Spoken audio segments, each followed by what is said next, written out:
What is up, guys? It's your boy, Shocked Cactus, and today we're going to be discussing the fact that Arc and Arc builds specifically are going to be absolutely busted in only a couple of days when Season of the Deep launches. You should seriously consider hopping onto Destiny 2 and putting together some Arc builds, and we're going to be showcasing some in this video to enter into the new season with an absolutely massive head start. And guys, this is all by design.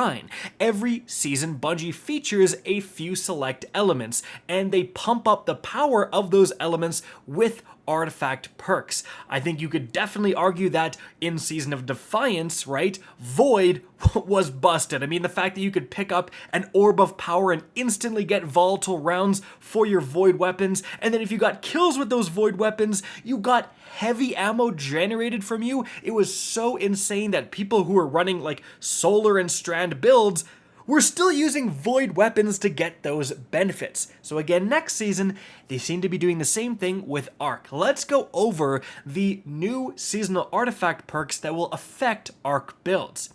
So first of all, we do have authorized mods for Arc, which means Arc mods that affect Arc weapons, siphons and surges are going to have a significant energy cost reduction. After that, we have electric armor. Stay amplified longer while your Arc subclass is equipped. Doesn't sound too insane right now, but as we go over more of these perks, that's a very good one. We also have Thunderous Retort. Grants bonus Arc super damage if cast while critically wounded or while amplified, lasts until the end of the super activation. Now, after that, we do have Amped Up, gain damage resistance while amplified. So combined with electric armor, that's going to be nutty. Now, moving on from there, we have Shock and Awe. Arc Final Blows, while you're amplified, summon a burst of lightning that damages and jolts targets. And then lastly, guys, we have Lightning Strikes twice after throwing an Arc Grenade, gain increased Arc Grenade recharge for a short time, and Arc Final Blows extend the duration of this benefit. So remember, you can literally put all of those Arc mods on at the same time, be getting every single one of those benefits.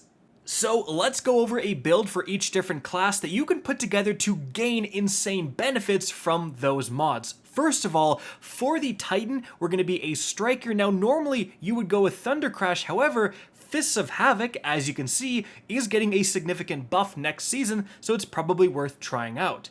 Now, last time this was meta, everyone was rocking Storm Grenades. However, those have been pretty significantly nerfed, so I would recommend actually using Pulse Grenades.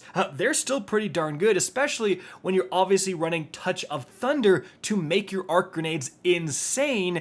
Pulse Grenades are going to generate Ionic Traces, which are very valuable and work with a lot of other Arc synergies. Now, your other aspect is Knockout, and then you have Spark of Recharge, Spark of Shock, Spark of Ions, and Spark of Magnitude. Now, you combine that with the Armamentarium exotic chest piece that simply gives you another grenade. And guys, we don't have to speculate on how good this build will be, because as you can see, we've had access to Lightning Strikes twice as an artifact mod before. The last time it was in the game was Season of Plunder, and even though it costs 7 energy to equip, and next season it's going to be a free passive effect, it still resulted in one of, if not the most powerful builds of the time, which was the Arc Grenadier Titan. So again, this build we know schlapped in the past, and it's probably gonna schlap again.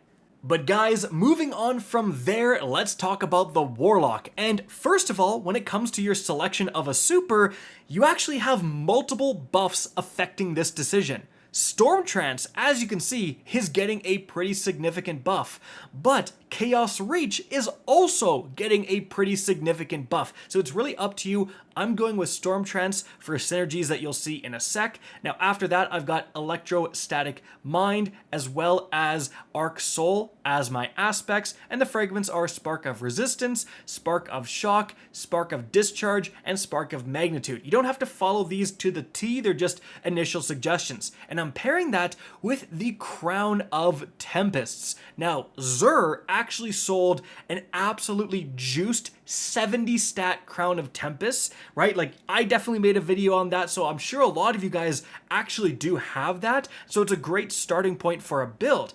However, if you read the exotic perk, Arc Ability or Jolt Final Blows increase the recharge rate of your arc abilities and extend the duration of Storm Trance, which is why we're using Storm Trance. So, Jolt Final Blows.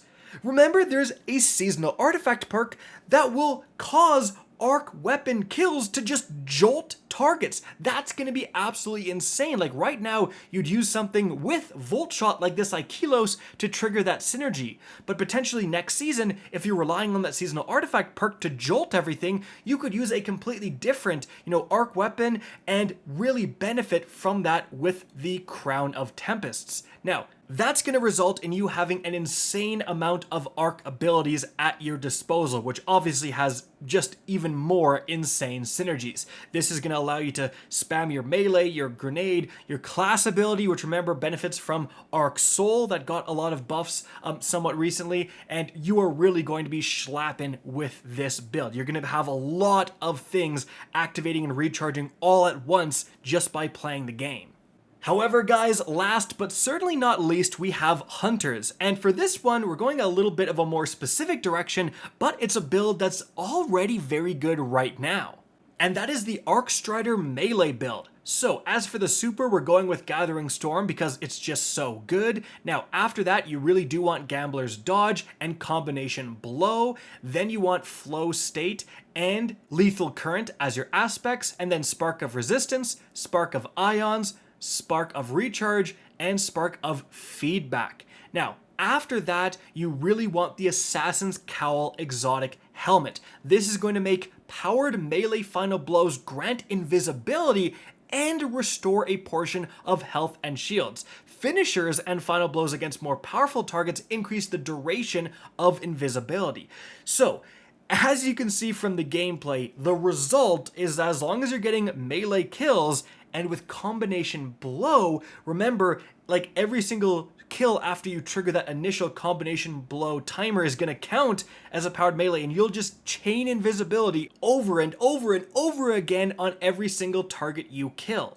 Now, importantly, you do want to make sure that you're using a shotgun specifically with 1-2 punch so that you can hit more powerful targets with your shotgun and then get an insanely powerful melee hit after to hopefully kill them. And if you don't kill them, you simply shoot again, have another melee hit, shoot again, have another melee hit, and then upon finally achieving that kill, hopefully with the melee, you'll get a long duration of invisibility and all of your health and shields back.